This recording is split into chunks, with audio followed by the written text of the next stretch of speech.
डर लग रहा है मेरे को तो।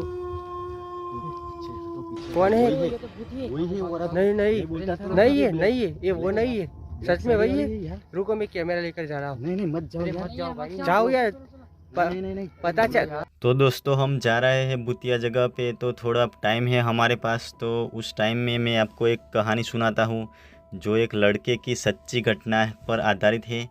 यह एक सत्य अनुभव है जो उस लड़के के साथ घटित हुआ था।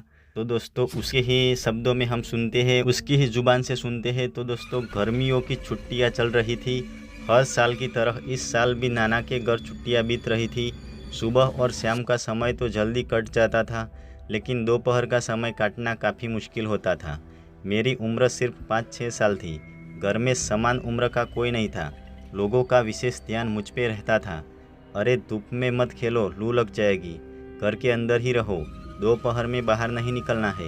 एक छोटा बच्चा जिसे सिर्फ खेलने की फिक्र है और लोग उसे बाहर न निकलने दे तो उसकी मनोस्थिति शायद आप समझ सकते हैं। दोपहर के समय मुझे घर के अंदर रहने के निर्देश दिए गए थे, लेकिन मेरे साथ कुछ ऐसा भी हुआ है बचपन में जिसे आज तक मैं नहीं भूल पाया। नाना का घर काफ़ी पुराना था, कम से कम 100 साल पुराना। नाना का कमरा घर के बाहरी भाग में था। दोपहर ज़्यादा उनके साथ ही गुजरती थी। उस दिन भी दोपहर में उनके साथ ही था। खाने का समय हो गया था, लगभग 2 बजे थे। हमारा खाना उसी कमरे में ही आता था। नाना ने घड़ी देखी और बोले, नानी तुम्हारी खाना लेके नहीं आई? इतने में ही नानी खाना लेकर आ गई। दाल, रोटी, सब्जी, अचार सब था, सिर्फ प्याज नहीं थी। नाना प्याज बिना खाना नहीं खाते थे। नाना बोले, प्याज कहाँ है? रसोई में प्याज नहीं है, खेत में से ले आइए, कह के वो घर में चली गई। घर के पीछे के भाग में एक छोटा खेत था जिसमें प्याज, धनिया, हरी मिर्च आदि के पौधे लगे रहते थे। कुछ दूरी पे ही बाउंड्री थी और बाउंड्री के पीछे राधे माली का बगीचा था। नाम का बगीचा था। देखने में पूरा सतपुड़ा का जंगल था। काफ़ी बड़े बड़े और घने पेड़ थे। आम, बेल, बांस, हर पेड़ था। बसवाड़ी तो काफ़ी घनी थी कि दिन में रोशनी उसे न भेद पाती थी। नाना बोले, प्याज लेके आते हैं, फिर खाना खाएंगे। वो उठे और बाहर जाने लगे। मुझे अच्छा मौका मिल गया, मैं भी पीछे लग गया। नाना ने फावड़ा उठाया और प्याज खोद के निकालने लगे।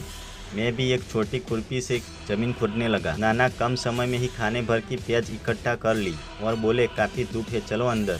मैंने उनकी बात पर ध्यान नहीं दिया और खुरपी से मिट्टी खेलता रहा। नाना भीतर की चले गए। मैं अपने काम में इतना मगन था कि सर उठा के भी नहीं देखा।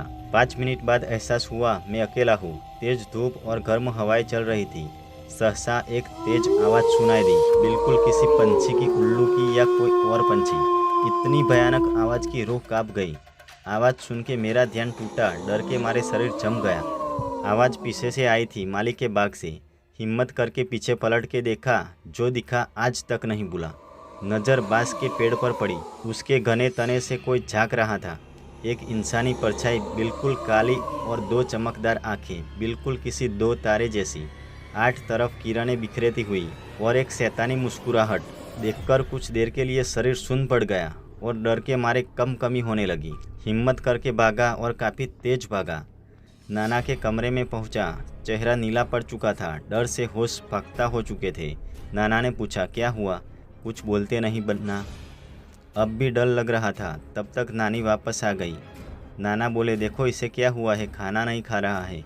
नानी ने पूछा, क्या हुआ? मैं काँप रहा था। उन्होंने गोदी में ले लिया और बोली, मैं हूँ ना, बोलो क्या हुआ? चुड़ैल है पीछे खेत में, मुझे आवाज़ दे रही थी। पीछे से मैं सहमी हुई आवाज़ में बोला, और तुमने पलट के देखा? नानी ने पूछा। मैंने कहा, हाँ। अरे कुछ नहीं होता है, कोई आदमी होगा। नाना बोले, राधे माली होगा, दोपहर में बाग में फिरता रहता है, जैसे सोने के पेड़ उगाए हो, वही रहा होगा, किसी और को बुला रहा होगा। तब तक मैं थोड़ा सामान्य हो गया, खाना खा लिया और दूसरी बातों में लग गया। रात हुई, फिर बिजली कट गई। रात को छत पर सोना होता था। सब लोग बिस्तर लगा के लाइन से लेट जाते थे। मैं मामी और मौसी के बीच में था। सोने की कोशिश कर रहा था, लेकिन नींद नहीं आ रही थी। दोपहर की घटना अभी तक घूम रही थी दिमाग में। जैसे ही आंखें बंद करता, 2 चमकती आंखें दिखाई देती। डर से आंखें खुल जाती। पता नहीं कब नींद आ गई। नींद में लगा, फिर वही आवाज़ आई। जैसे ही नींद गहरी हुई, फिर वो बड़ी बड़ी आंखें दिखी, बिल्कुल तारों जैसी चमकदार, और वही भयानक आवाज़ सुनाई दी। शरीर फिर सुन्न पड़ गया। एक पतली और ठंडी आवाज़ आई, आज मैंने तुमको बुलाया और तुम नहीं आए। मैंने तुम्हें देख लिया है, अब तुम मुझसे कभी नहीं भाग सकते। वो भयानक सपना देख के आँख खुल गई। डर के मारे कमी छूट रही थी। आसमान में तारे उन्हीं भयानक आंखों की तरह दिख रहे थे। डर के मारे मैंने फिर से आंखें बंद कर ली। आंख बंद करने पे भी वही नज़ारा और खुलने पर आसमान में भी असंख्य आंखें दिखाई देती थी। काफ़ी भयावह था, आज तक नहीं भूल पाया वो चुड़ैल की आंखें। अरे पीछे कहाँ जा रहा है? यहाँ पे एक औरत ने, गाँव वाले बोलते हैं कि फांसी लगाकर मर गई थी। सच में? हाँ, तो देखते हैं कि यहाँ पे सब गाँव वाले तो बोलते हैं, लेकिन हमने अभी तक कुछ देखा नहीं। वो वहीं पर ना जो पेड़ गिरा हुआ है, वहीं पे मर गई थी लटक के। और वो तो पेड़ गिर गया है। और उसका फेवरेट साड़ी का कलर ब्लैक था। ऐसा था? हाँ, तो चलो आगे हाँ, लेकिन देखते हैं। चलो मेरे साथ। मैं तेरे पीछे चलूँगा क्योंकि मुझे डर लग रहा है। डरो मत, चलो मेरे साथ चलो था, चलो तो फिर देखते हैं। अरे ये क्या है?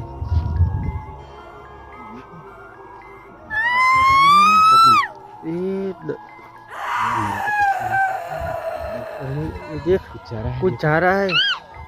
ये कौन है? ये औरत ही है ना? तो लग रहा है मेरे को तो। कौन है? वही है औरत। नहीं नहीं नहीं है, नहीं है, ये वो नहीं है। सच में वही है? रुको मैं कैमरा लेकर जा रहा हूँ। नहीं मत जाओ यार। जाओ यार, पता चल, अरे पता कैसे चलेगा कि वो भूतनी है? नहीं, चलो यहाँ से, चलो चलो। अरे भागो तो पीछे, चलो भागो भागो, वरना आप तो गए। भागो भागो भागो। अरे वो कहाँ गए? आगे चले गए ना? हाँ तो चलो। अरे कहाँ भाग रहा है? देखो ना तूने, वो काली साड़ी वाली औरत। वो औरत ना? हाँ, मेरे को तो वही भूत ही लग रही थी। गाँव वाले सच बोल रहे थे। हाँ चलो। यार क्या? अरे क्या आ गया? अरे भागो भागो। पीछे नहीं नहीं, रुको रुको, ये देखो, ये कहीं जा रही है। अरे देखो तो सही, पर ये देखो जा रही है। ये देखो।